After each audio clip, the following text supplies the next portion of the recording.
more people coming in. Give it a minute or so. But I guess in the meantime, I might as well just start. So I'm just going to start off my little introductory spiel. So my name is Casper Hakey. I'm currently serving as an AmeriCorps member with Conservation Nebraska's Common Ground program.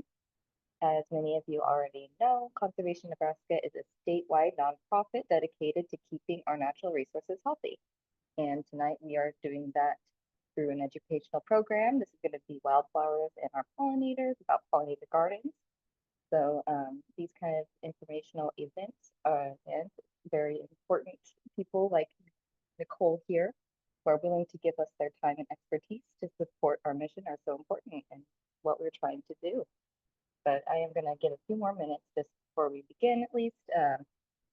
But I would like to invite you all to learn more about Conservation Nebraska and our activities. So you can follow us and see more of our events on Facebook, or you can learn more about our organization and website at Nebraska or neconserve.org. We also have a YouTube channel, and we are going to actually be posting this YouTube webinar on there. So that'll be up in the next 2 weeks or so, but we love to have people check that out if they can't meet these in person.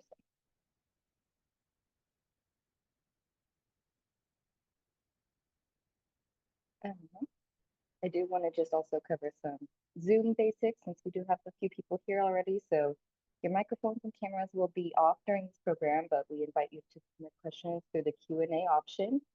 And then depending on if they're specific to the particular subject we're covering or if they're general, we'll cover those either at that moment or at the very end of the presentation. And we also are going to be launching a survey for Conservation Nebraska that we ask you to complete towards the end. It is very important that we do this as it supports our continued funding and programming.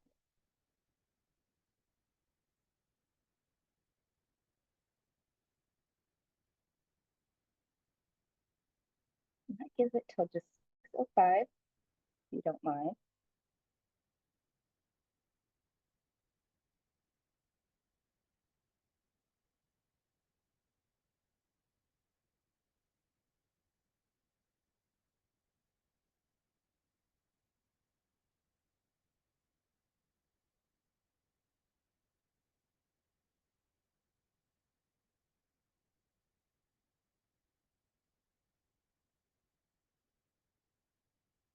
All right, well, I don't want to keep us too much later, so it's my pleasure to introduce you tonight to our speaker, Nicole Stoner.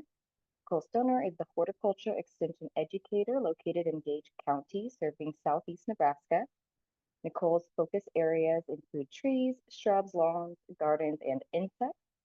Nicole obtained her master's degree from the University of Nebraska-Lincoln for horticulture with a minor in insect science. She also has her bachelor's degree in UNO in both areas. Nicole is also an ISA certified arborist and has her tree risk assessment qualification. So Nicole is an incredible resource to learn for, and we are very grateful that she's willing to take the time to educate us tonight. And we're also grateful to all of you here that want to learn more. So at this point, I will go ahead and turn the program over to Nicole. Perfect. Well, thank you for that introduction. I appreciate that. Let me see here. Okay. And we'll go view this. Okay. All right. So you should be able to see my presentation now. So I was asked to come and talk to you guys a little bit about pollinator gardens. So we'll just dive right in. Obviously, we know that pollinators are very important. About a third of our food exists because of those pollinators. We need them to move that pollen from plant to plant. So they estimate that about 1 bite out of every 3 is from food that exists because the pollinator, because it was pollinated by a pollinator. They are essential, of course, pollinators are essential to our healthy ecosystem. They help with the production of over 150 food crops in the US. And we'll get into a little bit more on some of those. And, you know, we move bees around, we keep bees. And in the United States, that annual benefit of those managed honeybees to consumers is estimated at about $14.6 billion. So, you know, it's a real a real important piece on our economics as well as just our environment. So just going to start with the basics here. What is pollination? Obviously, it's when the pollen is transferred. Can you see my pointer when I'm using my arrow here? Yes, we can see it.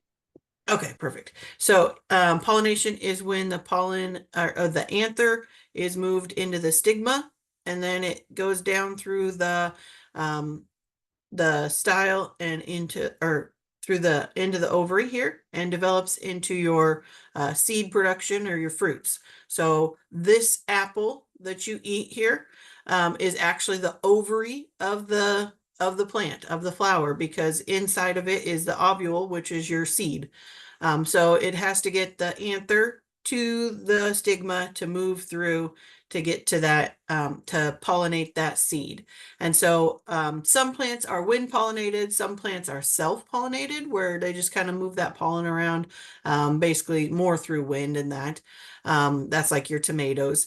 Some plants are, like I said, pollinated by wind, and then a lot of plants are pollinated by other creatures. Typically, we think about insects, but other things, other animals do that as well.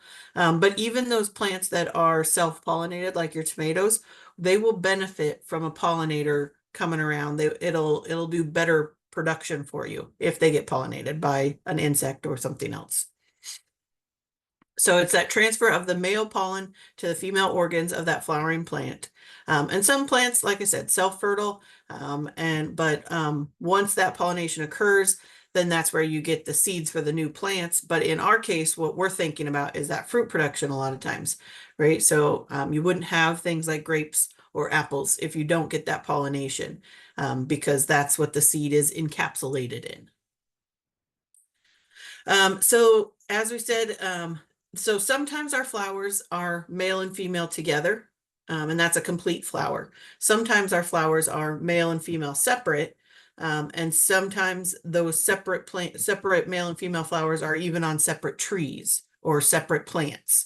So that's where you get like ginkgo. You've got a male ginkgo and a female ginkgo, and you want to get the male ginkgo because the female ginkgo, the fruit does not smell super great. But in things like your cucumbers, your male and female flowers are different flowers, but they're on the same plant, and they're both necessary. So I actually was out in my garden this afternoon after I got home from work, and I went and looked at it, and I've got a few of these flowers coming on, but none of these. So this type of flower right here with just a little stalk behind it, that's your male flower. And the flower here where you see this little baby cucumber growing here, that's your female flower. And that, oops, sorry, that little baby cucumber is going to be there. And then that's what develops into the bigger cucumber. And so you can see that. So a lot of times in the beginning stages of cucumber development, you will see just the male flowers and not the female flowers. And I get that call a lot. Well, I got cucumbers and they got flowers on them, but they're not producing any fruits. And there's two things there. One is that, is it too soon and you only have the male flowers? Or two, is it not getting pollinated? And if the plant's not getting pollinated, then you've got some problems. And so the other thing to remember is that just because a bee visits it doesn't mean that that fruit is going to develop correctly. Until, it takes about 9 times to get real good pollination to that fruit. And so sometimes we'll see these weird misshapen fruit developed where the ends kind of just squirrely or scrawny and isn't growing quite right. And that is because not all of the seeds you didn't get pollination throughout that whole fruit development. And so that's just poor pollination. You may have gotten some, obviously you have some pollination, just not enough to get that good full cucumber. And so this is the bee doing his job in there pollinating for us. The other thing we have to remember is that pollen grains are unique. So pollen from an apple tree cannot pollinate other types of fruit trees like cherries or plums. And that's why you'll see like if you're getting an apple tree, you'll see like good pollinator trees to pair it with to make sure there's one nearby that can help pollinate it. If you don't have that nearby, it's going to be the same concept as the cucumbers not getting pollinated. You'll have apple flowers develop on the fruit, or on the tree. You might even have some little fruits kind of show up, but then they'll drop maybe in June. They call it June drop, happens with apples. And so that's that it's not getting pollinated correctly. So whether that be that there was a frost that happened that caused the flowers to die before they could get pollinated, it was too cold where bees weren't active, or just that they just didn't get pollinated because there wasn't a nearby pollinator tree. So you have to remember that you've got to have that good pollinator nearby, and the plant needs the pollen grain from their own type to develop. Now, cross-pollination can happen in plants, but they have to be in the same species.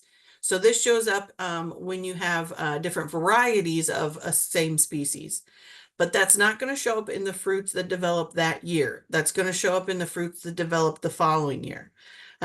So if you save that seed, the fruits developing on that plant are going to develop the way that it says on the little tag when you buy those seeds. But if they're cross-pollinated with something else and you save that seed, that's where you get weird stuff.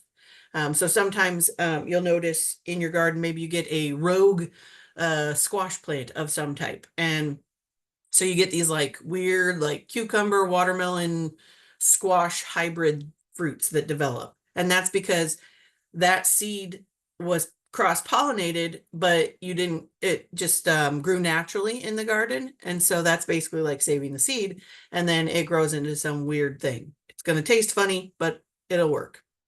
So that is important as well. So this is a list of a lot of the plants that are dependent or benefit from animal pollination. So you can see why it's super important to have this around. Things like almonds. I like to eat almonds. Apples, apricots, lots of our fruits. Grapes are a big one. Kiwi, oranges, muskmelons, plums, watermelons, eggplant, cabbage, Brussels sprouts, even our coffee. Yeah, most of us wouldn't survive without that coffee in the morning, right? So you got to have that pollination for that. And this one is one that does not require the insect pollination, but your yields are increased by those insect visits. And your vanilla actually is hand pollinated by people.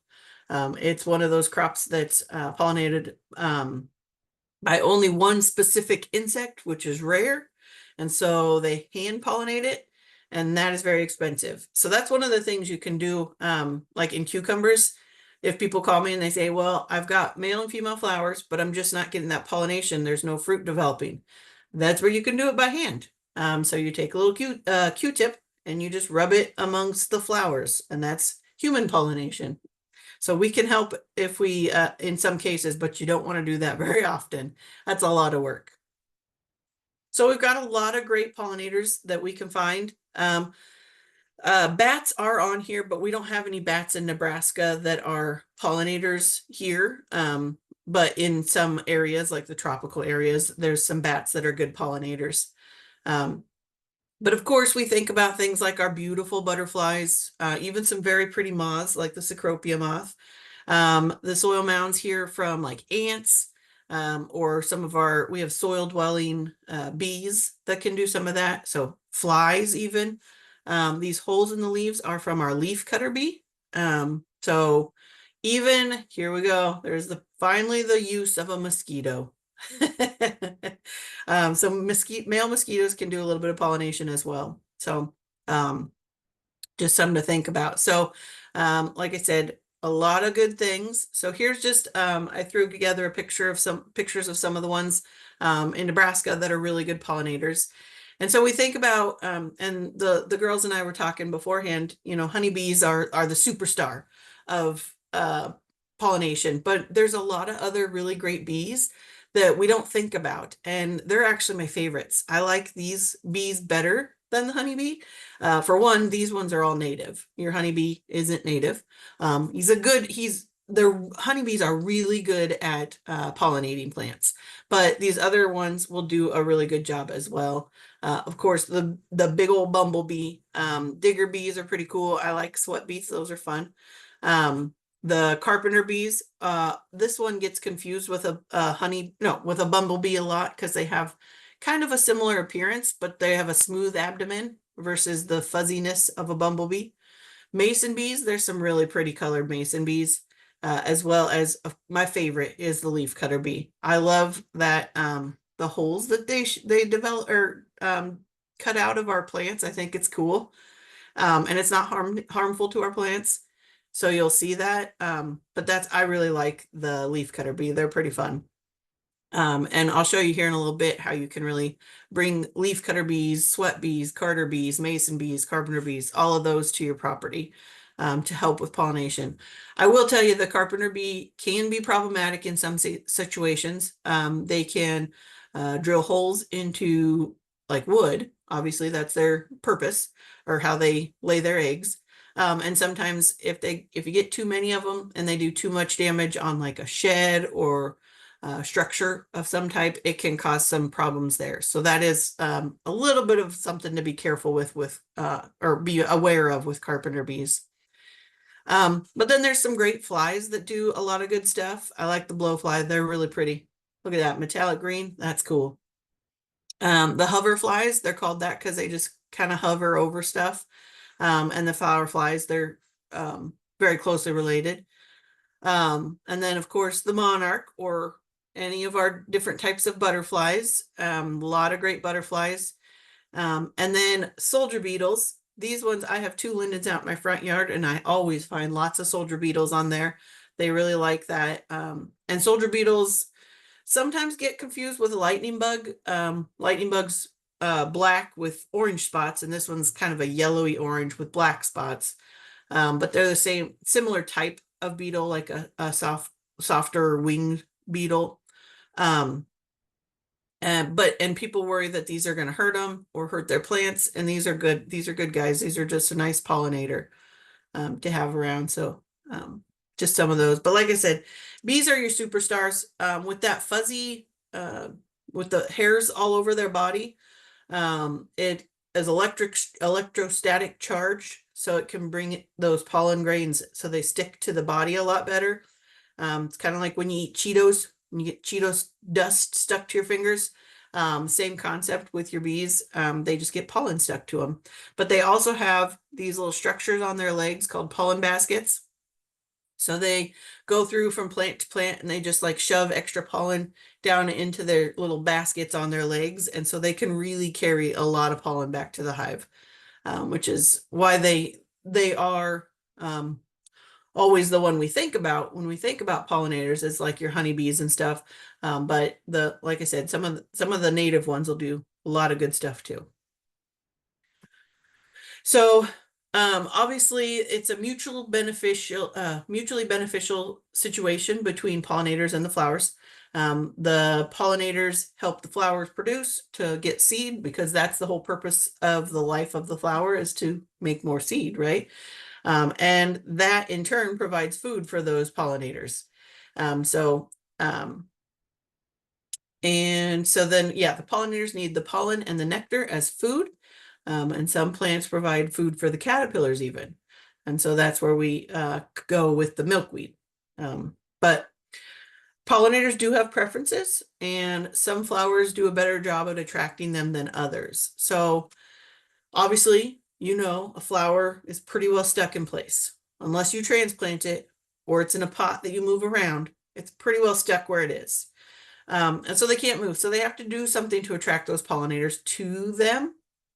And so they do that with bright colors, unique flower structures. A lot of these like tubular types of flowers here or bell-shaped flowers, that's so that the bee or whatever can get in there, or they're adapted so that the tongue of the butterfly can get in there. The proboscis can come right down into there. So they're kind of, the flowers are structured to fit the pollinator that is most likely to find them.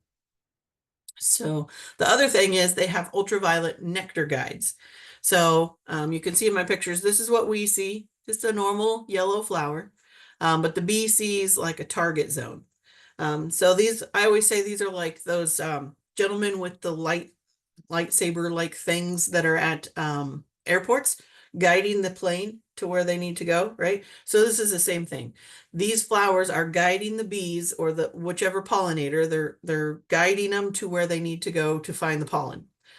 So that way it helps them and it attracts them, and they're gonna follow right in and get to what they need and do the pollination for us. So the flowers are trying to tell the bees, hey, stop here. There's some good stuff.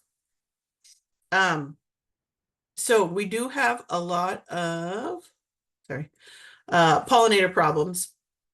And this is why this has kind of been more of an issue over the past few years.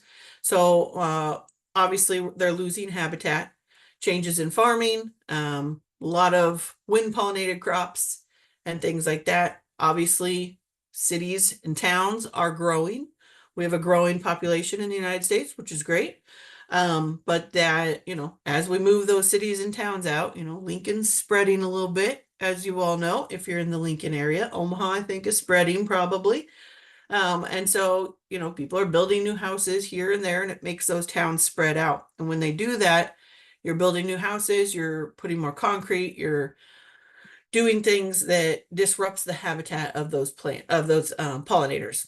Because when you put a lot of concrete out, or even if you're, we're being more conscious of this, and so we're trying to use less of that concrete, but we still have more roads, driveways, and even to build the house, you're breaking down those plants that they could be on. There's also a lot of harmful pests of pollinators, things like the varroa mite that gets on bees, on honeybees, and there's a hive beetle that gets in the honeybees as well. And so that, that causes damage to the honeybee population. Incorrect pesticide use, we see these holes in our roses, because the leafcutter bee is often on roses, and we think, oh man, something is eating my roses, I need to spray that. And so we spray with an insecticide, and really this is not harmful to the rose at all. The rose is just fine with it, and it helps our pollinators. The pollinators help the rose. So it's a mutually beneficial situation. And so, but we're spraying the chemicals. And so, one of the things that I always tell people is make sure that you know what your pest is before you just start spraying stuff on there. And that's because you could be spraying an insecticide, and not in this situation, but in a different situation, you're spraying an insecticide and it's actually a fungus.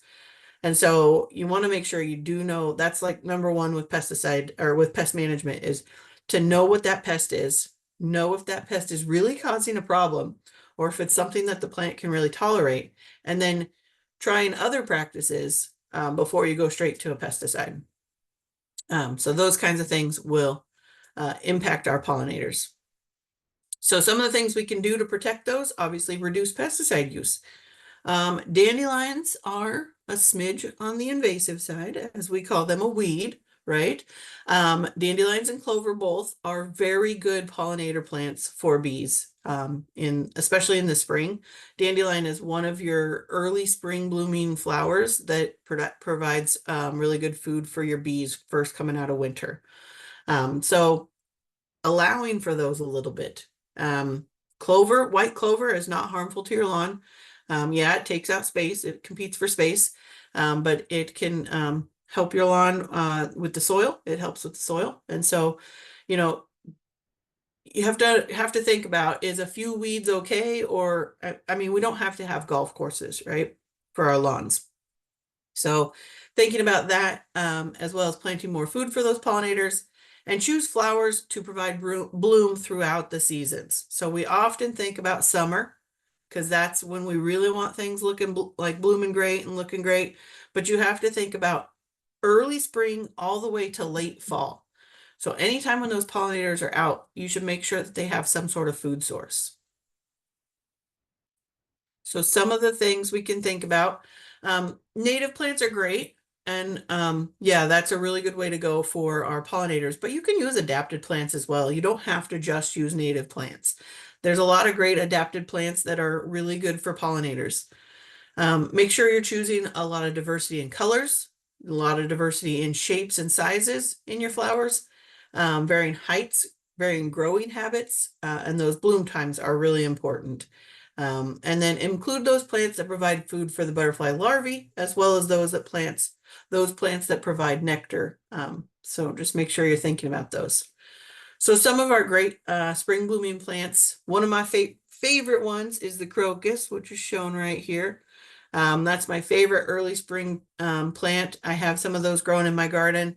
To me, they're saying spring is on the way. And by that time, I'm like, oh, thank goodness, I am tired of the winter. And I love winter, but I do like that. Crocus is a really good early season one, as well as your snowdrops, which are even earlier. Let's see, Jack in the Pulpit's a really good shade plant for some of those. And Baptisia or Blue False Indigo is a really cool one. Of course, the choke cherry is a great one. Columbines, they bloom very early. I've got some of those in my garden. I love when I see the red maple start blooming in the spring as well. They're beautiful red against that nice silvery gray bark. Of course, redbud is a good one, but redbud, as if anybody has a redbud knows, they're very sensitive to 2,4-D drift, and mine in my yard always looks pretty rough. Pasque is another one of those very early blooming plants, and of course, here's your white clover shown there. Dandelion doesn't seem to be on this list, but that's all right. So there's a lot of great things. Dogwoods are really good, and the crab apples, but just a few of them. I just wanted to show you some pictures of them. This is one of my columbines here as well. I've got a red one, a purple one, and I don't remember what color the other one is, another bluish or something. Columbines are very pretty, and they can go in that part shade area. So, so you can see from this list, you've got plants for both full sun as well as that part shade, to even like your Jack in the Pulpit's a pretty good shade plant. So you can get some things in different areas in your landscape that are still going to help with those getting those pollinators going first thing in the spring. Pasque flower is a really early one, and it's always very cool. I have a master gardener that grows those, and I think they bloom in either February or March. And so she's always shown me those when they first start blooming, which is always fun. So then you can look at your summer ones. There's a lot, obviously. We know there's a lot of great summer pollinator plants. Agostiki is a pretty cool one. I like that one. Bee balm, I've got some bee balm in my garden. Man, even when that's not blooming, the leaves have a lovely fragrance. I've really started to like that bee balm. It's fairly new in my garden, but I really like it. Blanket flowers are good ones. Obviously all of the cone flowers, any of those. Gay feather or liatris is a really good one. Coreopsis, I mean, you can find any color of coreopsis. Let's see, hibiscus or the Rose of Sharon. I've got a Rose of Sharon in my yard. It's fairly new, so it hasn't bloomed yet. But keep holding out hope that one of these days it will. Salvia, there's so I've got, let's see, yeah, there's some salvia right here. This is actually like a pinkish colored one. I've got, and these are in my yard as well. I've got a purple one too, which is like your generic, the old-fashioned salvia, and then I wanted to offset it with a little more of that pinkish color. There's like a red one, which is pretty cool as well. And then I love the penstemons. This one is one of the penstemons I've got, and I've got one that's kind of a bluish purple, which is really cool. And of course, you're all familiar with the Husker Red penstemon, which was developed by Dale Lindgren out in North Platte within the university system. So the penstemons are fun. I mean, every time I go into the store, I'm like, ooh, look at this new penstemon. I should have more of them. I really am getting into the penstemons, probably too much. Which tends to happen with me. And then the hostas, you think about hostas for leaves, but hostas have really great flowers, and they're a really good pollinator flower. So that's another one. And you can find any color under the sun almost of the hostas. Tons of, I mean, greens, obviously, greens and whites, but I really like the chartreuse green ones. My mom doesn't like those, but I really think they're fun. So there's some really cool hostas, pretty much anything you can find. And of course, you can find a lot of colors of coneflowers. Buttonbush is another cool one that we don't see a lot. So that'd be something fun to put in your landscape. What else do we have in here? Of course, spiderwort is a really good one. And so sunflower is on here. What I will caution you on, I got some sunflowers last year because I wanted to try some out in my garden. And when I was looking in the seed catalog at them, a lot of them said they had no pollen or low pollen. And that was, because when you do it as a cut flower, that pollen makes a mess on your table or whatever. But when you don't have that pollen, it's not helping the pollinators. So you got to think about that kind of stuff when you're planting these. So make sure you are getting sunflowers that are do have the pollen so that you're helping them. So there's some really great ones in here as well. And of course, who doesn't love a zinnia, right? So some really good ones. And we also have the milkweeds. And I actually, last year, I got a white milkweed. Wanted to try something different out. And it's blooming this year. I thought it died and it's blooming now. So that's always exciting. And then thinking about that fall time frame, this is another one we kind of tend to overlook. Spring we can usually do with some of the spring blooming bulbs and that, but we may not always get through that fall time frame with things. So there's a lot of great ones here, like your asters, of course. Those are great for fall. Black-eyed Susan will still be going then. The Bloomispirea or the Bluebeard is a really cool one. Goldenrod, I mean, you can't go wrong with a goldenrod. Now, I will tell you, goldenrod gets a bad rap. Everybody thinks that goldenrod causes allergies in the fall, but it's not the goldenrod that's making you sneeze. It's actually the giant ragweed that's blooming at the same time. So that's always a good one. There's some really cool varieties of goldenrod. I like fireworks. That's a really neat one. As well as things like Gara is a really cool one. Monk's Hood is really fun. I'll show you a picture of that one. Sneezeweed just has a terrible name, but it's a good plant. Of course, Joe Pye weed. You can't go wrong with those. And the stone crops or the sedums, lots of cool different varieties of those, which are really fun. And then one of my favorites here is this turtle head. I got one of these from one of my master gardeners. She had a little division, and so I took that, and it's still growing in my garden. And I tell her every year it's still there and it's blooming, and I think about her every time I see it bloom, which is fun. But so Joe Pye weed's a really good one, of course. The goldenrod, here's that monk's hood, and then the sedums are really very pretty.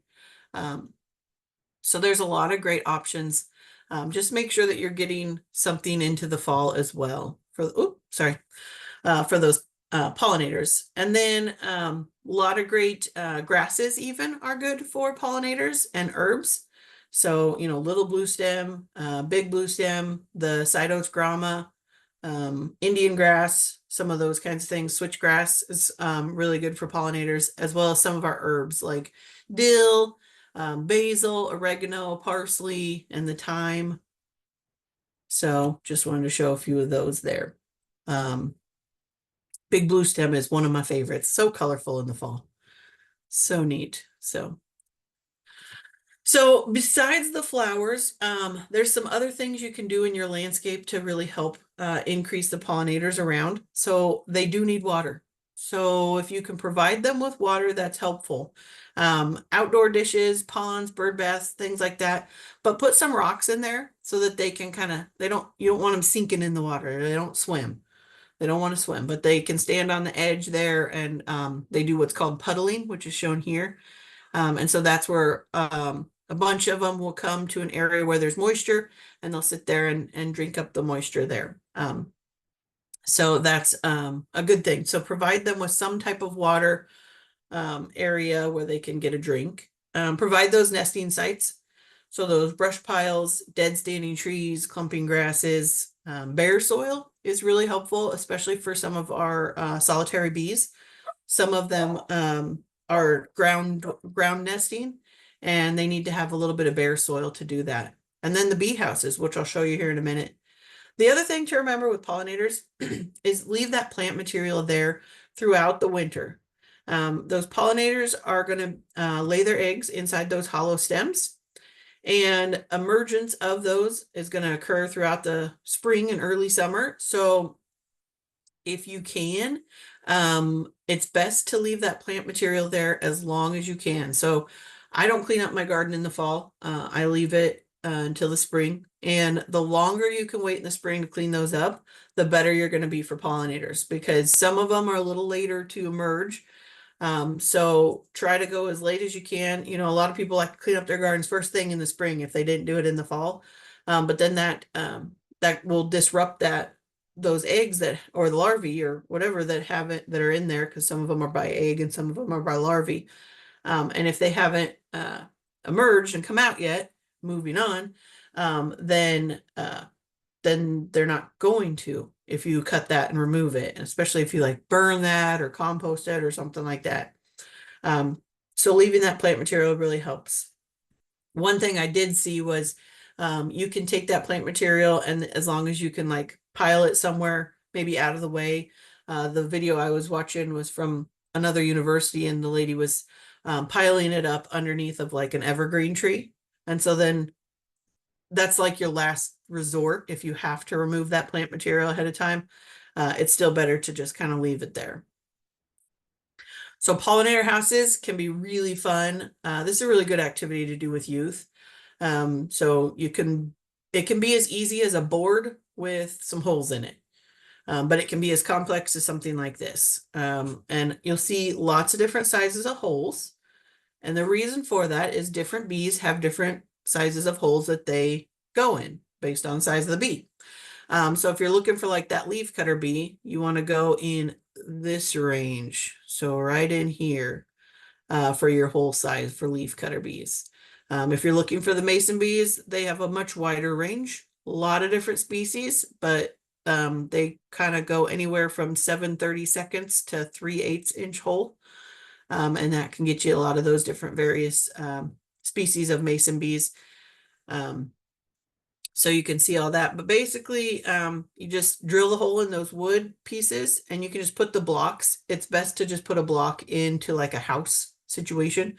And then that way, when you're done with it, you can just take that block out and replace it. Rather than, you know, if you did just do a board, you'd have to do just a new board after the first year, or, you know, every year, switch that out. But it shows you the hole diameter and the depth here for them. Depth kind of depends on the diameter of the hole. And so the larger diameters need to go a little deeper than the smaller ones. But you can do some really fun things with them. Once you get those built, and you can be pretty simple or be more elaborate. There are some, there is a NEB guide with this information, and that shows you how to build one. So if you're looking for that, you can find that online. But basically, you're going to install that in the spring, in early April, before that bee activity starts for the year. They need to be about 3 to 5 feet off the ground, and it needs to be facing south or southeast. It helps if you do have a little roof and you don't want them like pointed upward so that they don't get water in there if it rains. And then once those blocks have been evacuated, so about midsummer, you can discard the old wood or use it in a compost pile or a campfire or something like that, and then insert the new nesting blocks in the empty bee hotel. You don't want to reuse those old nesting blocks because it can promote the spread of the diseases. So that is something to keep in mind. Okay, planting for pollinators. So I talked about what you can plant. How do you do it? So you can do it in a couple of ways. You can just do like a wildflower mix in a big naturalized area, or you can do like clumps or just segments of your garden, however you want to do that. There's really no rhyme or reason, no rule to how to do this. So you can use those pollinator plants among others, or just have a whole naturalized area of wildflowers. But remember, they're not tolerant of foot traffic. So you may want to develop walking paths throughout. If you have like a big prairie area, that's why they always have like a walking path, and it's usually just regular grass or some of the grasses. So, and you can be natural with that design if that will help.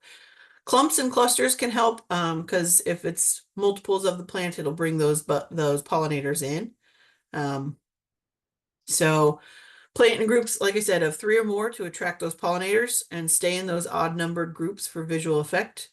Providing caterpillar food sources nearby is really helpful. So I don't have a designated wildflower area in my garden, but I've got plants scattered among my other plants.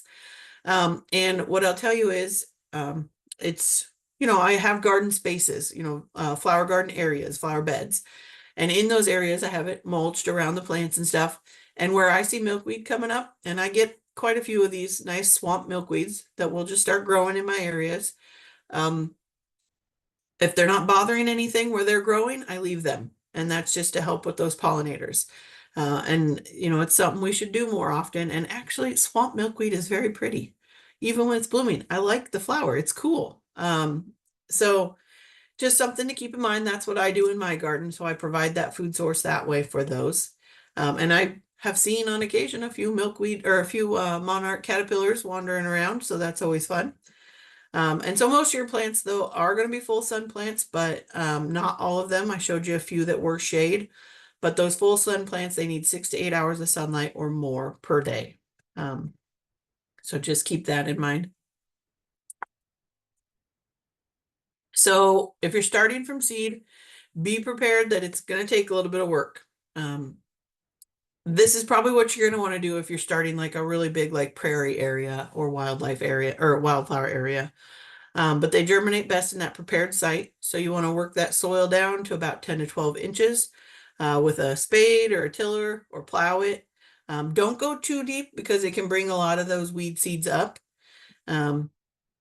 But otherwise, and if it's real compacted, you could work in a little bit of compost or composted manure, a 2 to 3 inch deep layer, and then just kind of work that in as you're tilling it.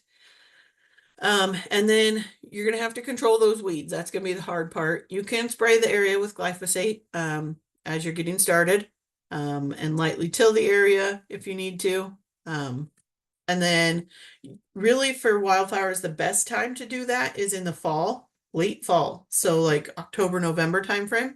You can do it in the early spring, but it's better in the fall, do that moisture availability.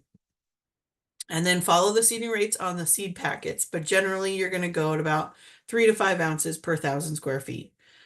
Then just kind of rake over the area if you can to get that seed to soil contact. Same thing you would do if you're overseeding a lawn. You need to do something to knock that seed down to get good seed to soil contact. And then don't expect an instant prairie in those areas. It's going to take several years.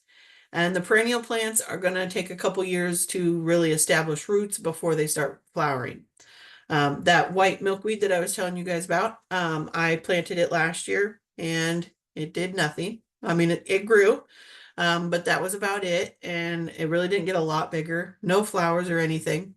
And then over the winter, I thought it had completely died. And then it started greening back up this spring and it is now blooming. And so it took a whole year to do any blooming. Totally worth it. It's very cool. But just be aware of that. Oh, sorry. My button's going too fast. And then you can purchase seed mixes from certain places. Pay attention to what's in there. Make sure it's the stuff you want if you're doing a mix, a pre-done mix. Stock Seed Farms is in the Murdoch area here in Nebraska, and they've got a couple of great pollinator mixes you can look at. And those are going to be, the native pollinator mix is going to be native plants and that. So some of these other mailing catalogs may not be as much native as you think. But that, just pay attention to what's in the mix. If it's something you don't want, you may not want to get that mix. And then you can start from plants. You're not going to start from plants if you're going with a really big prairie area, but maybe you could plop in some plants among stuff to get it jump started a little faster. But just making sure that you're planting good quality plants. It's best done in the spring, but you can plant in the fall, of course. Mulch them in good and make sure that you're providing uniform irrigation with those plants. Here's where you buy healthy plants. Make sure you start with a good root system on them. You don't want something that's too root bound. They can have problems, but choose a good root system here. This one here is a little underdeveloped. Obviously, there's not much for roots there. Make sure that you don't have any signs of disease or nutrient deficiency in there. Container plants are great. Bare root plants are fine. And you can just kind of put those in your garden space wherever you need some better pollinator plants. Oops. And then pay attention to that planting depth. So you don't want them too deep. This one's a little deep here because here's my soil level and my plant is actually below that. But you don't want them too high. You can see it should be way down here. So if they're too high, it'll dry out quickly. And if it's too low, then you can get some crown rot situations. So make sure you're planting them at the correct depth. And that will really help. And then you can put some mulch around those once you get them in there, and keeping them watered. So even irrigation is important, and even like uniform irrigation is very important. And you can go with, about an inch a week, and that's a pretty good way to do that. But the other thing is, the screwdriver method works really well to determine if you need to water and if you're watering deep enough. So a lot of people, when they have plants, they just take their hose and sprayer and spritz them, for a minute or so, or till it puddles around it. And then they move on to the next one. And that's not always the best method of irrigation. And I run into this a lot at work, where people are just doing that, like a minute or two per plant. What you do there is, when you're just spritzing it for like a minute, you're watering at a high rate, and it causes that puddling on the soil surface that leads to runoff, which harms the soil. But it also, you're watering here and it goes out instead of down. So you need to do a slow irrigation with it. So if you do that screwdriver test, what you do is, before you irrigate, shove that screwdriver in the soil. If it goes into the soil really easily, you don't need to irrigate. If you go into the soil about an inch or two and you can't get it to go in very much further without a lot of pressure, then you need to irrigate. And then, so you run your sprinklers, or, well, it would be best if you can use soaker hoses or drip irrigation. Those are our best methods. You can use sprinklers, but just make sure it's early enough in the day that they dry out, because otherwise it'll lead to disease problems. And so when you irrigate, once you're done with what you think is the correct irrigation timing, stick that screwdriver back in the soil. Most of your perennials are probably about 6 to 8 inches deep. Shrubs are going to be a little deeper. Trees are about 12 to 18 inches deep. Your turf is only about 4 to 6 inches deep. So you can, when you stick that screwdriver in the soil, when you pull it out, if you're seeing mud clumping on it for that depth, then you're okay. You got to the right depth for irrigation. So that's where slow irrigation over a longer period of time is much better for for these types of plants. Turf irrigation, the roots are really shallow. Only, like I said, 4 to 6 inches deep. So your turf irrigation is going to be less or more often and not as deep than it is for like a tree or a shrub or a perennial. So they all have different water requirements based on the plant. And some plants are really drought tolerant, so you don't want to overwater those. And some plants need lots more water. And so make sure that when you're planting things, that you're planting them with similar water requirements together, and that'll help for your irrigation. But just remember that not all of your plants have the same water requirements. And then when you're managing those wildflowers, they are low maintenance, but they're not no maintenance. Generally, we don't need a lot of fertilizer. The problem you're going to probably have is the weeds. With no management, grasses will take over. So plan to do something for management of those grass weeds at least every couple of years. So that can be mowing, it can be prescribed burning, herbicides, tillage, grazing, haying, something like that. You can mow those to about 6 inches tall, but that can reduce the annual seeding out. And so you may not get those annuals to keep coming back. With those annuals, they're only going to come back if you allow them to seed out. So you do have to do something. And this is probably the biggest question I get when dealing with a wildflower area, is that, the grasses have taken over, or the perennials are all dying out. And it's that management of it. You've got to do a little bit to manage them well. So, and remember, it is going to take time to get that fully established. So you're going to want to manage that. So that was what I had. So, are there any questions? Oops, let me go back to my Zoom here. There we go. Awesome. Thank you so much, Nicole. That was really, really Yeah. interesting. No problem. Thanks for having Before me. oh, absolutely. Before we get into the Q&A, I would like to just ask that we have our participants partake in a survey.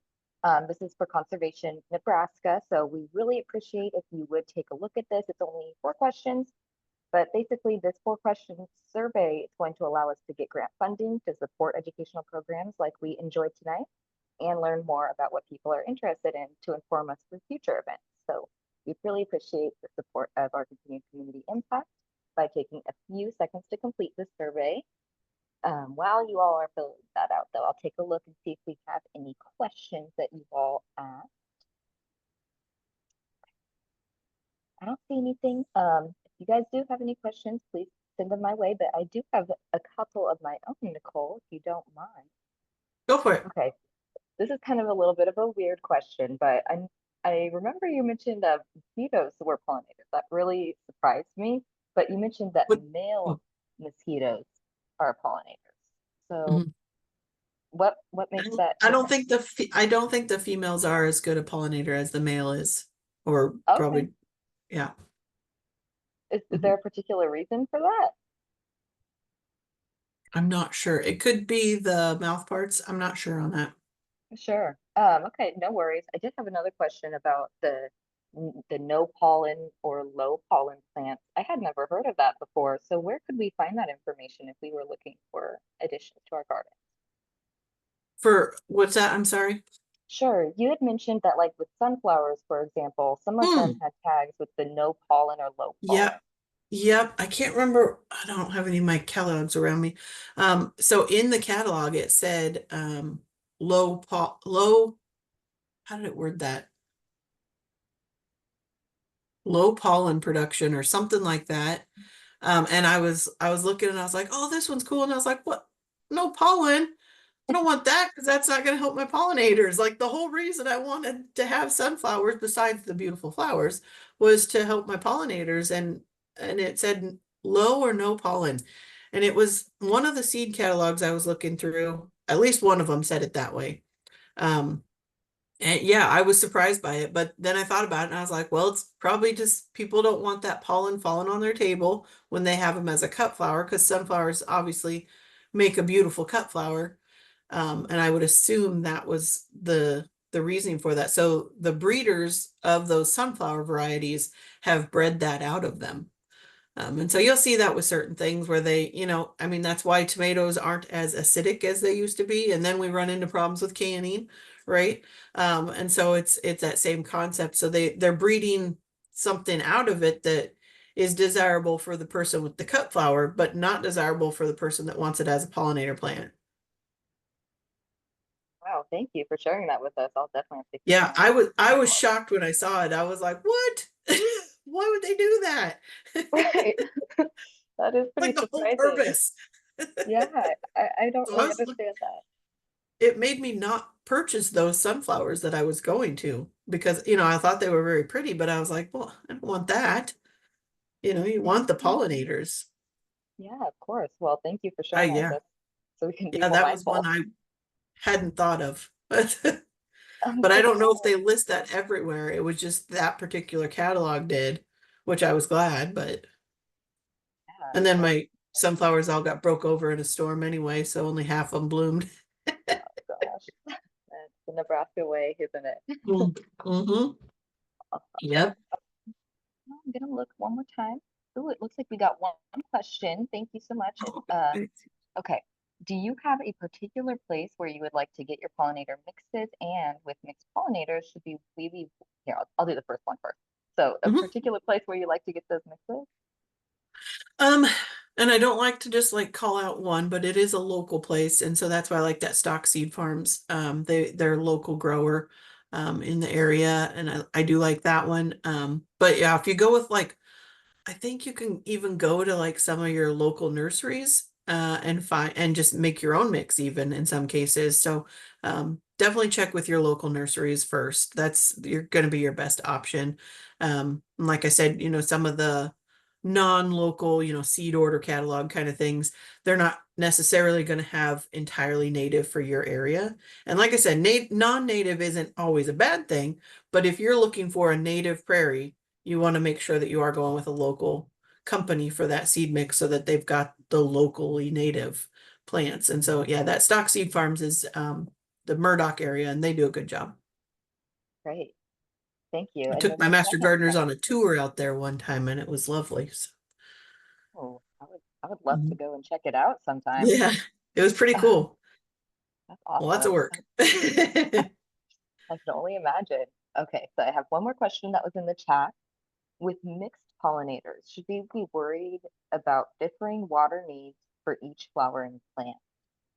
Yeah. So, and it's not necessarily just individual plants have very specific water requirements, but you would want to look to make sure that the plants that you're planting together have similar water requirements. So you're not going to put like a water loving plant like the sweet flag iris with something like a coneflower that's a very, very drought tolerant plant. The water requirements are very different, but you think about a lot of your full sun plants are going to have similar types of water requirements, but and so you can still mix them in that. And most of the time with like your seed mixes that you're like if you're purchasing a mix, they're going to have similar requirements. You're not, because they actually, I've seen where they have like a shade wildflower mix versus a sun one, and that's keeping them different based on that. So the sun ones should all do about similar for that, but they're not going to put something in that's a real water hog with something that hates too much, like is a real drought tolerant plant. Yeah, Hopefully that's, that answered your question. I think so. I think so. I didn't see any other questions come in. So, I do have a question of my own, if that's all right. Sure. So if I'm going to be planting pollinators in an area where I have a lot of turf grass, do you have any recommendations for, say, snuffing that turf grass out, or Mhm. should I leave the turf grass where it is? What is your Mhm. recommendation for that? Yeah, I had this call on my radio show earlier this year. Somebody was looking to do that too. One of the things you can do is just mow that turf really short. And then just seed into it. You can do things like if you wanted to spray it with like a glyphosate or that, you can do the old fashioned way and just dig it all up and kind of just scrape along the top of the soil and pull that up there. But it's just as easy to, especially because if you're going in with like a wildflower mix, those you could probably do like depending on what plant you go for. There's a grass be gone product that you can spray over top of a lot of broadleaf plants, and it won't hurt the broadleaf plant, but it'll kill the grasses. So you could do that, but really just mowing real short, planting in what you want to, and then mulching around those plants. And that's going to help a lot to just kind of it'll take a little time. You'll have to do a little bit of, hand digging from time to time to get the clumps that'll poke through the mulch. But that'll help it a lot if you just mow short and mulch over it around your plants. Thank you. Thank you so much. Yeah. Yeah, grass can be a little challenging at times when you're wanting to change it, right? Yeah. And then do you have, say I wanted to replace turf grass with a native grass, do you have a particular native grass that you like? There's a lot of really good ones. There's some really cool native grasses. I like, of course, like the big blue stem. The little blue stem's nice. Um, the northern sea oats is pretty cool. Side oats grama is pretty cool. I'm not sure that these are all native, but they're very well adapted. And then Illinois bundleflower. Well, that's not a grass though, I don't think. But yeah, there's some really cool ones. Yeah, I like northern sea oats is a pretty cool one because I like the sound that they make as they move in the wind in the fall, because they turn into this like oat shaped thing that flower like seed head. And they kind of hit each other in the wind in the fall. They're pretty cool. I like that one. But big blue stem you can't go wrong with, of course. So Awesome. Thank you. yeah. Excellent. Well, thank you so much. I don't see any other questions that we have in the chat, so we might go ahead and just wrap it up here, but we really appreciate your time and expertise, Nicole. Yeah, thank you. Thanks for having me. I appreciate it. Oh yeah. Yeah, this has been really fun. Yeah, that's good. So thanks everybody for coming. Yeah, and for anybody who missed any part of this, this will be up on our Conservation Nebraska YouTube channel within about 2 weeks. So you can rewatch it. You can take down any of the information that was on Nicole's slides and any other information that you might need from the program. Thank you for that. All right, great. Thanks everyone. Yeah, have a great rest